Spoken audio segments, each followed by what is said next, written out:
Queridos fiéis de toda a nossa diocese e outras localidades que frequentam este nosso santuário eucarístico de adoração, em qualquer dia, em qualquer tempo, em qualquer horário, e certamente terão, no seu momento de recolhimento, de oração, diante do Santíssimo, a oportunidade de também chegar a esta catequese, visualizar esta catequese. Foi-me pedido para fazer uma catequese e escolher algum tema eucarístico. Eu, pensando, rezando nesses dias, eu escolhi justamente o tema ligado à Quinta-feira Santa, da Semana Santa que nós celebramos. A instituição da Eucaristia, juntamente com a instituição do sacerdócio. Tema muito importante para os nossos dias, também para rezarmos pela igreja e pelas vocações. E, ao mesmo tempo, a segunda parte daquela cerimônia, que é conhecida como rito do lava-pés, que nós dizemos rito do lava-pés e instituição do novo mandamento, que é o mandamento do amor. Então, na verdade, são 4 atos que nós celebramos na Quinta-feira Santa. Instituição da Eucaristia e instituição do sacerdócio ministerial hierárquico, porque sem padre não é Eucaristia. Uma questão lógica, Quem vai consagrar pão e vinho? Somente um bispo ou um padre ordenado validamente é que podem fazer o santo sacrifício. Por isso, na própria lógica da igreja, há a missa dos Santos Óleos, na Quinta-feira Santa de manhã, onde o senhor bispo, junto com todo o seu presbitério, abençoa o óleo dos catecúmenos, abençoa o óleo dos enfermos, confecciona o Santo Crisma, entrega aos padres, párocos e padres no final da celebração e também renova, junto com os padres do seu presbitério, as promessas que um dia assumiram diante do seu bispo ordenante. Mas de uma maneira de renovando, se institui o sacerdócio naquela missa da manhã, para que o sacerdote volte como um ato de continuidade e institua a Eucaristia na sua comunidade. Então, esta catequese versa sobre esses 4 pontos. Instituição do sacerdócio, instituição da Eucaristia, rito do lava-pés e mandamento novo, que é o mandamento do amor. Com a celebração, assim chamada da missa vespertina da Ceia do Senhor, na Quinta-feira Santa, que nós fazemos piedosamente todos os anos, inicia-se o Tríduo Pascal, ápice, clímax, ponto alto de todo o ano litúrgico. Ou seja, todas as outras datas da igreja dependem dessa, sendo esta a mais importante e o Natal a segunda mais importante. No Tríduo Pascal, que a igreja chama bem de Sagrado Tríduo Pascal, nós celebramos a Páscoa de Nosso Senhor Jesus Cristo, como sabemos. Porém, em 3 atos, em 3 dias, 3 momentos, ou 3 dimensões, como queiram chamar. A primeira dela se celebra justamente na Quinta-feira Santa, às vésperas da Paixão, a partir das 18 horas, a Páscoa da Ceia.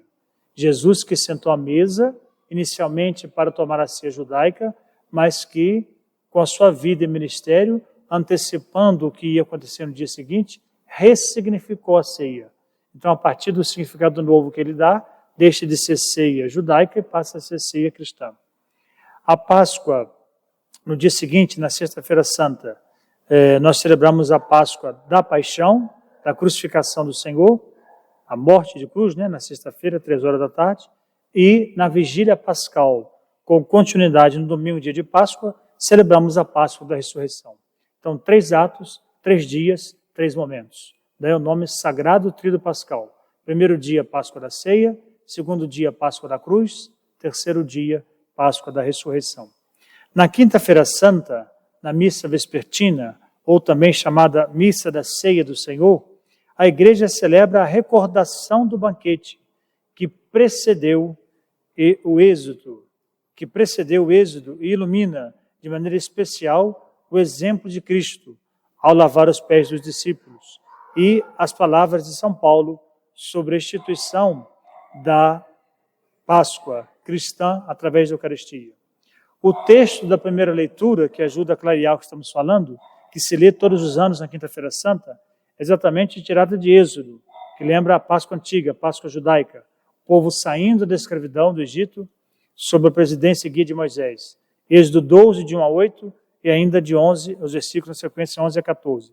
É a narrativa de como os judeus deveriam celebrar a Páscoa ao deixar a escravidão do Egito. Quer dizer, um rito que se repete a cada ano para lembrar o memorial da mão poderosa do Senhor.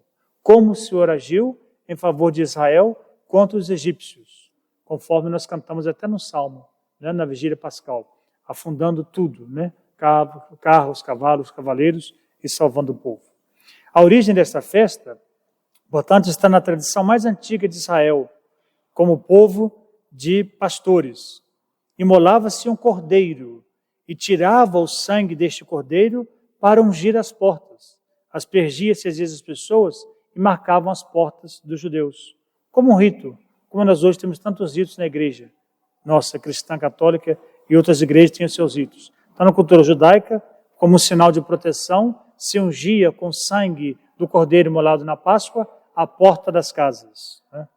Lembrando que foi o próprio Senhor que pediu esse rito, quando ele passou levando todos os primogênitos, né? Primeiro filho lá do cachorrinho, do gatinho, do animal de estimação, também do cavalo, da criação, do porco, da galinha, inclusive levando o primogênito do faraó, como sinal de castigo, porque o faraó várias vezes permitia o povo sair, voltava atrás, permitia, voltava atrás. Então, justamente quando passou o anjo da morte, não atingiu a casa do povo judeu, não matou o primogênito, o primeiro filho de cada casa do povo judeu, justamente porque a cruz na porta da entrada tinha lá, não é, assinalado como sinal de proteção esse sangue do cordeiro. Foi um sinal para que o anjo da morte distinguisse quem eram os protegidos do Senhor, da cultura e religião judaica, e quem eram os egípcios, o qual ele viria ferir com morte todo o primogênito, de toda a criação e também de toda a casa dos filhos dos egípcios.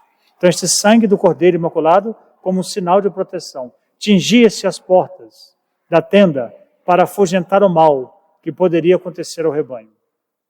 Com a libertação da escravidão do Egito, essa tornou-se a festa central do povo de Deus, o Dia Nacional da Libertação, quando o Senhor, com um braço forte estendido, libertou para sempre Israel de toda a escravidão, sob guia e presidência de Moisés. Isso é muito importante. Os judeus sentam-se à mesa todo ano para celebrar este memorial, como Jesus fez, e com uma série de símbolos. O pão ázimo, que quer dizer um pão puro, pão sem fermento, ervas amargas, que quer dizer o sofrimento, para lembrar o sofrimento na época da escravidão do Egito.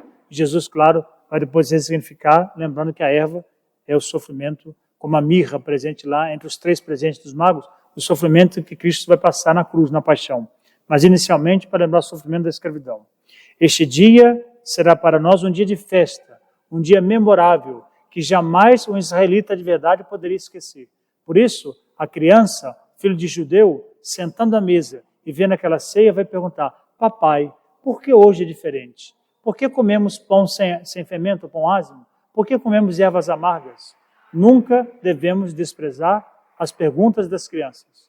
Por mais simples, mais ingênua que seja, é sempre uma oportunidade de catequese. Então, naquela ocasião, o pai de família judeu, que era o catequista, dizia: meu filho, esta noite é diferente, porque o Senhor fez isso, fez aquilo. Então, se fazia uma recordação histórico-salvífica, que nós chamamos de anamnese, recordar os principais pontos da história da salvação, como o Senhor fez com o povo para sair do Egito. E isso era explicado numa catequese para a criança judaica.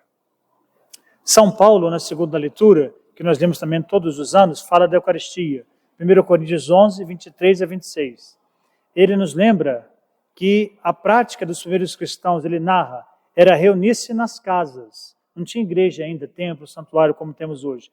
Então, as primeiras Eucaristias eram celebradas nas casas. Era uma liturgia mais doméstica, para se fazer o memorial de Jesus. O grande ensinamento dessa tradição judeu-cristã, que começou no judaísmo e passou para nós, é que nós somos chamados para a caminhada da libertação, como o povo hebreu no passado. Marcados pelo amor de Deus, para construirmos um povo novo, nossa vocação é viver em comunidade. Nos lembra São Paulo, promover a paz, a ética, a justiça, a verdade, a solidariedade. Tudo isso são valores esquecidos pelo mundo. Dizendo de outra forma, parafraseando São Paulo, nós somos chamados a eucaristizar a vida. Não adianta só comungar do corpo do Senhor e continuar do mesmo jeito. Se eu não mudo a vida, nós seríamos apenas um simples papa hóstia, como às vezes alguns irmãos no mundo do protestantismo nos acusam. Porque comungar é tornar-se um perigo. como dizia uma canção antiga, quer dizer, ser um outro Cristo, levar para a vida este odor precioso que nós descobrimos em cada Eucaristia. Encantar os outros. Então, eucaristizar a vida, ser vida, verdade, a vocação primeira do cristão, solidariedade, como agora o povo do Sul, nas grandes chuvas, justiça, paz, ética, verdade, bondade, amabilidade. O cristão é chamado a transformar essas dimensões da Eucaristia na sua vida, se eucaristizando e eucaristizando os outros, toda vez que comunga, se aproxima do altar. Claro que o centro da Quinta-feira Santa, e nós também fazemos memória disso toda quinta nas comunidades, por isso muitas comunidades têm adoração santíssima e bênção na quinta-feira, porque na quinta-feira, sempre, toda quinta na Igreja Católica, se faz memória da instituição da Eucaristia, do sacerdócio cristão a serviço do povo e do mandamento novo. Nesse tripé está o nosso ideal cristão, nosso caminho de mundo novo. A instituição da Eucaristia que Nosso Senhor faz na mesa, naquela última ceia, é o anúncio de salvação, fonte inesgotável da unidade e o convite à partilha dos bens. Participando da Eucaristia, em cada Santa Missa, nós nos tornamos concorpóreos e consanguíneos de Cristo. Isso é uma palavra forte de uma das catequeses de Cirilo de Jerusalém. Olha a força das palavras. Concorpóreo, quer dizer, o prefixo com, anexado à palavra corpóreo, quer dizer, com o mesmo corpo de Cristo. Consanguíneo, com o mesmo sangue de Cristo. Por isso, comungar é um ato perigoso, simples, no reto. O corpo de Cristo também, um dos gestos mais simples, mas muito sério naquilo que ele implica.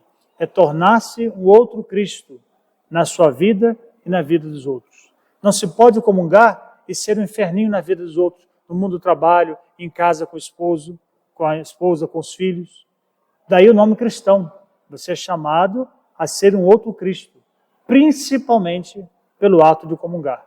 Como nos lembra Cirilo de Jerusalém em seu tempo, nos tornamos consanguíneos de Cristo, co-corpóreos de Cristo. Se em nosso corpo, seguindo este raciocínio de Cirilo de Jerusalém, sua catequese, já em seu tempo, antiguíssima, se nosso corpo corre o mesmo sangue de Cristo pelo ato da comunhão, ou seja, consequentemente nós somos irmãos de sangue de cada pessoa, chamados a viver em perfeita unidade, daqueles que eu conheço, daqueles que eu desconheço. Não tem diferença. Todos somos irmãos. Se todos somos irmãos, pela lógica, todos, sem distinção, somos filhos e filhas do mesmo Pai. Então, comungar é isso também. A mesa do mundo, a mesa para todos. Por isso, muitos teólogos vão dizer que talvez o céu, a salvação, seja uma grande Eucaristia. Uma Eucaristia que não tem fim, que não se acaba. Uma grande mesa, onde todos os convivas serão sempre bem-vindos e convidados. Uma Eucaristia eterna, que se perpetua. Todos, sem exceção, são convidados ao banquete da vida. Sem fome, sem miséria, sem exclusões. Então, como eu dizia, quero ainda trabalhar esses dois temas, a instituição da Eucaristia e, consequentemente, a instituição do sacerdócio. Vamos ver mais à frente. E agora também um pouco o sentido do lava-pés, que é a outra parte da celebração, às vezes pouco falado, até no nome. A gente só diz missa da Santa Ceia, ou missa da instituição da Eucaristia, e também do lava-pés, porque lava-pés significa amor, serviço, é uma dimensão importantíssima da Eucaristia. O lava-pés, como sabemos, no tempo de Jesus, era um gesto feito pelo patrão que chegava em casa, geralmente com seus pés suados e sujos. Naquela época não se usava sapato como hoje, as estradas eram empoeiradas, tinha muita pedra, usava uma espécie de sandália franciscana. Então, antes de sentar à mesa, era preciso lavar os pés. E quem fazia este serviço? A mulher, se o homem tivesse, fosse casado, ou um escravo. Então, lavar pés é serviço de escravo. Jamais um homem livre, como Jesus, poderia lavar os pés dos seus súditos. Usando a linguagem moderna, os discípulos eram como que súditos de Cristo. Ele, no entanto, como vai dizer o texto, tira o manto e coloca o avental, para dizer, rebaixa-se da sua grandeza, sem deixar de ser Deus, para assumir um serviço humilde de o colocar-se aos pés dos seus. Então, um serviço simples, de pobre, de pessoa simples, de mulher ou de escravo que faziam. Jamais o homem livre fazia esse serviço. No entanto, Jesus Tomando essa iniciativa, lava os pés dos seus súditos, assim dizendo. Ele assume o papel de escravo, de servo. O gesto memorial expressa todo o sentido da sua missão, pois ele não veio para ser servido, mas sim para servir e dar a vida em resgate de muitos. Como ele ensina em diversas ocasiões, conforme afirma também Marcos 10, 45. Nisso consiste o seu senhorio. Ele é Senhor, Kyrios, como se diz no grego, Senhor dos senhores, título aplicado somente aos grandes senhores. Ele é Senhor, mas precisamente na arte de ser servo, escravo, serviçal dos outros. Assim, deve ser também o apóstolo, o discípulo dele. Jesus deu exemplo para que façais a mesma coisa que ele fez no dia daquela ceia. Então, este é o significado de São João. E aqui na própria construção literária da missa, há para nós um ensinamento. São João não fala de Eucaristia. Quem fala de Eucaristia é Paulo, na segunda leitura, primeira carta aos Coríntios. São João, apenas nesse dia, narra o episódio do lava-pés, para nos ensinar que a Eucaristia é também lava-pés. Os gestos, os rituais, são significativos, né? Como eu disse, no entanto, São João não narra esses rituais do pão e do vinho. Deixa para São Paulo fazer na segunda leitura, ou como fazem os outros evangelistas, Marcos, Mateus e Lucas. Esta reflexão fica para São Paulo, na primeira carta aos Coríntios, segunda leitura da missa da Santa Ceia. São João apenas salienta o gesto de Jesus, se rebaixando, lavando os pés dos seus e deixando como testamento em palavras e exemplos, fazer o que o Mestre fez entre os irmãos.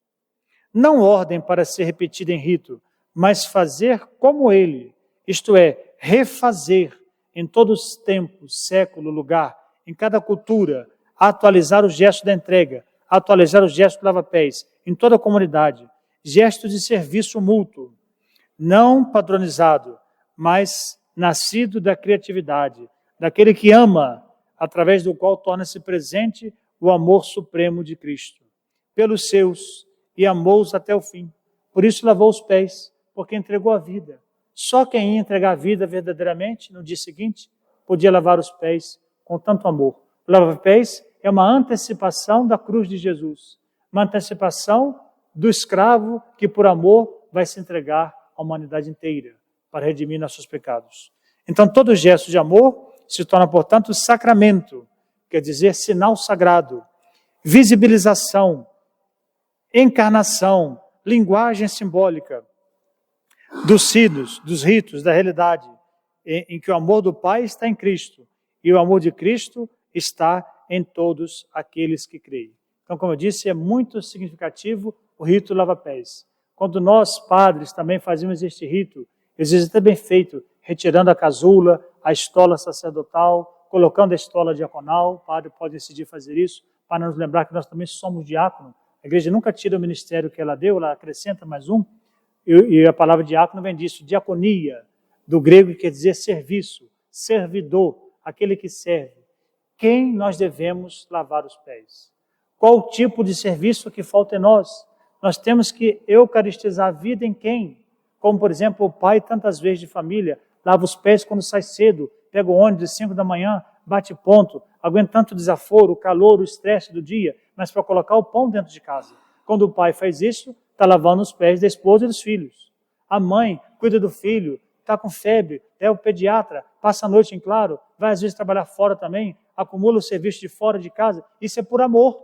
A mãe de família, quando faz isso, está lavando os pés do seu marido e dos seus filhos. O padre, quando é generoso, atende as comunidades, se desgasta pelo reino, vive com toda eficácia, com toda grandeza o seu ministério, está sempre lavando os pés dos seus paroquianos, no serviço, na Eucaristia, nos sacramentos, na confissão, na caridade, no atendimento aos doentes, enfermos, nas confissões. Também a comunidade lava os pés do padre, quando cuida do padre, prepara um lanche, uma casa, oferece um cafezinho, uma janta, depois de, às vezes, uma celebração grande de Natal, de Páscoa, porque a comunidade também quer servir o seu padre. Precisa, é recíproco. O padre cuida da comunidade, lavando os pés dos seus, e a comunidade lava também os pés do padre. Então, o segundo momento que nós lembramos, agora é a ceia. É chegada a hora de Jesus. A instituição da Eucaristia, segunda parte do dia da Santa Ceia, como o rito memorial da nova aliança, até quando o Senhor volte. E é certamente o ponto mais alto e mais evidente da celebração atual, que, aliás, justifica a sua solenidade, como uma evocação histórico-salvífica do dia em que o nosso Senhor instituiu, uma vez por todas, a Eucaristia. Não haverá mais outro sinal. É a mesma que nós, padres e bispos, atualizamos cada vez que a celebramos, até o juízo final, quando o Senhor voltar. Eu costumo dizer para crianças de catequese, desejos de crisma, jovens, que é como se fosse uma única missa. Ele começou, nós atualizamos, e ele voltará no juízo final para dar a bênção final. Então, na primeira leitura foi lembrada a nova aliança, nova Páscoa, agora cristã. O próprio sacerdócio e a caridade estão estritamente ligados. Não tem sacerdócio sem caridade, sem lava-pés. Não tem lava-pés sem Eucaristia, porque a Eucaristia aponta para o lava-pés, e o sentido do lava-pés é a Eucaristia. Então, são dois ritos que têm uma interpenetração um no outro. É o sacramento da Eucaristia, compromisso em sua globalidade e de um modo especial.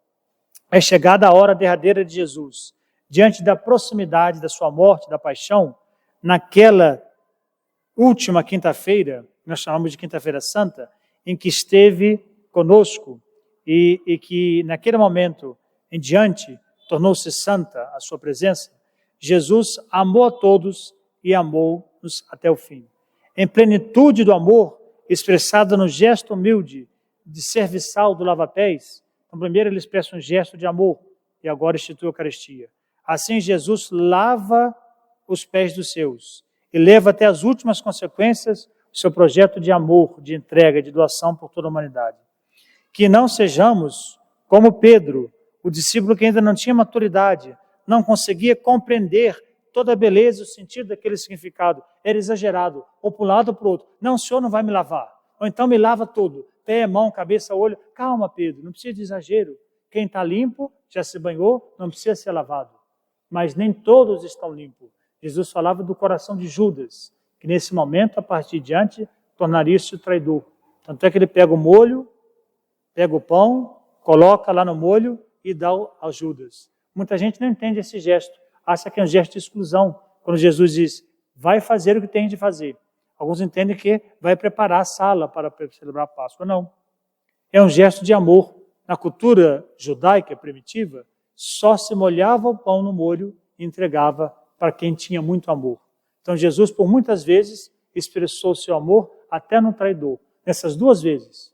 Não deu um pão com molho para os outros 11. Somente para Judas, para dizer, amei mais, amei até o fim. É um símbolo de quem mais se ama. Quem mais se ama, o pai de família ou quem estava presidindo a ceia, molhava o pão no molho e entregava. E depois, quando ele chega com esse tanque de soldado, beijando o rosto, vai dizer, é com um beijo que tu me traz?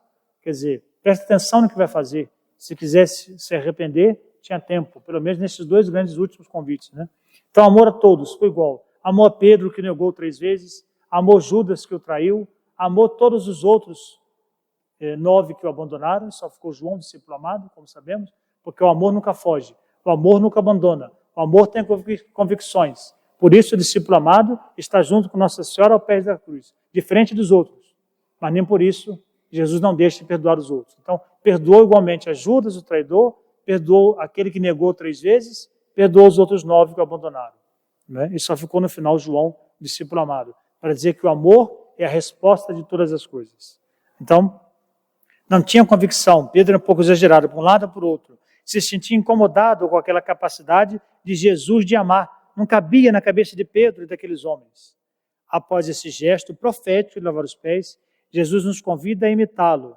Se eu, vosso mestre, e ele reconhece isso quando ele chama, não tem problema com esse título, lavei vossos pés, fiz esse gesto, tirei o manto, coloquei o avental, assumi o serviço de escravo, vós também, daqui para frente, alguns teólogos modernos até acrescentam essa frase, devereis fazer a mesma coisa.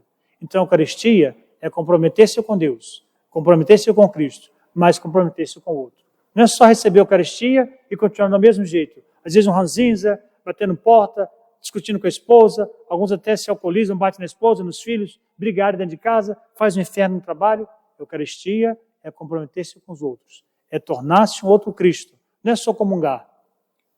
Lembre-se disso, o ato de comungar, comer, é o mais precioso que o ser humano tem. Os professores de ciência lembram disso. Vou dar um exemplo com outra coisa, só para a gente entender. Imagine a Eucaristia, o efeito dela em nós. Quando você come uma maçã e seu organismo começa o processo digestivo, daqui a pouco você não sabe mais o que é a maçã, o que é você.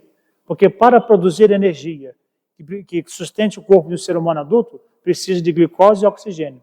Então o organismo pega o oxigênio que respiramos, a glicose da maçã, transformando numa coisa só. Imagine a Eucaristia. O ato de comungar é tornar-se Cristo, corpo de Cristo, amém. Mas o seu corpo e o corpo de Cristo, após o ato de comer, engolir, não mastigar, mas comer. Por isso é importante isso. Tomai todos e comei. É uma dimensão que a gente esquece. Nós também fazemos a adoração eucarística. Ela é muito importante. Por isso alguns falam culto de adoração fora da missa. Mas o primeiro ato da Eucaristia, para que a Eucaristia foi instituída, não é para adorar, é para comer. Tomai todos e comei. Não disse tomai todos e adorai. Comer, como se come um alimento. É um exemplo meio medíocre, mas para dizer, imagina que se faz tudo isso com a maçã, imagina o que faz com a Eucaristia. Ou o que deveria fazer com a Eucaristia. Então é muito mais sério do que a gente imagina, né? Devemos estar sempre em estado de graça. Por isso a igreja recomenda uma boa confissão, estado de graça. Então, nos lembra aqui a relação agora que nasce entre a Eucaristia e o sacerdócio. O Concílio Ecumênico Vaticano II exprime a relação de vários aspectos do ministério sacerdotal com a celebração da Eucaristia. Nós, padres, somos ordenados para isso, para celebrar a Eucaristia, sem pressa, sem preguiça, todos os dias, onde for preciso. Os presbíteros, diz o documento do Concílio Vaticano II, segundo a imagem de Cristo, sumo eterno sacerdote, bom pastor, são consagrados, têm as mãos ungidas com o óleo do crisma, no dia da sua ordenação, para pregar o Evangelho, apacentar os fiéis, celebrar o culto divino, de maneira que são verdadeiros sacerdotes do Novo Testamento, participando no grau próprio de seu ministério, o bispo com o seu, que tem a plenitude do ministério, o padre na coparticipação do ministério do bispo, mas na função de Cristo cabeça, mediador única, todos anunciam a palavra de Deus. Os padres exercem seu sagrado munus. Olha como a igreja chama sagrado munus, quer dizer, sagrado serviço, sagrado ministério. Tão grande que ninguém seria digno disso. Por isso a prece da oração do dia da ordenação, aniversário de ordenação, a oração coleta diz, ministério que recebi sem mérito algum de minha parte, porque todo ser humano é pecador, como sabemos.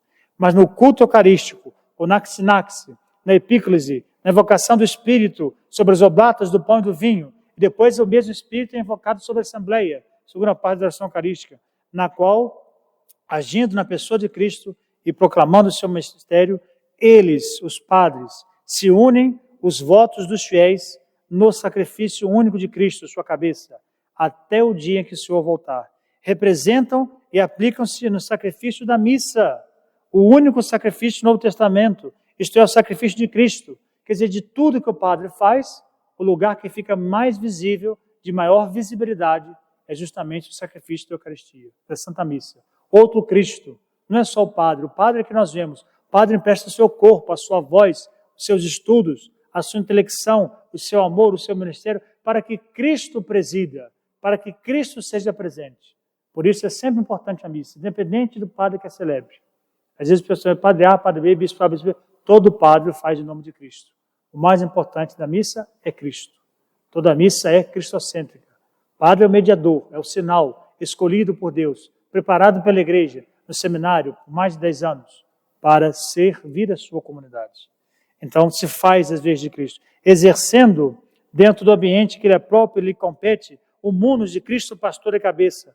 O padre consagra a família de Deus numa fraternidade e tende para ela a unidade e conduz por Cristo no Espírito. De coração feito modelo para o seu rebanho. Presidam e sirvam de tal modo na comunidade local que esta dignidade possa ser chamada naquele nome para o qual só e todo o povo de Deus passa a ser distinguida, ou seja, Igreja de Deus. Veja a importância do Padre. Então, meus irmãos, minhas irmãs, passando por este santuário, um dia tiver acesso a essa catequese, não esqueçam, é também um momento vocacional. Sem Padre, não é Eucaristia. Não tem outra maneira de consagrar pão e vinho. Às vezes o pessoal pergunta, né, no lugar pequeno interior, hoje é missa ou celebração? Aí quando o secretário coordena uma missa, aí o pessoal pergunta, missa com padre? A gente fala que até uma pergunta redundante. só pode ser com padre ou com bispo.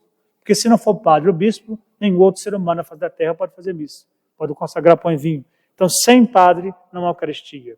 Sem Eucaristia, não há igreja perfeita de nosso Jesus Cristo. Não há igreja completa, como outros por aí que tem uma simulação feita com a distribuição de um pão, de um suco de uva, mas sem um ministro ordenado validamente, que chama de Santa Ceia, só se faz uma vez por mês, a maioria dos nossos irmãos protestantes. É um sinal, mas não é a mesma coisa. Não tem a validade, não tem um ministro ordenado, não tem as palavras de instituição da Eucaristia.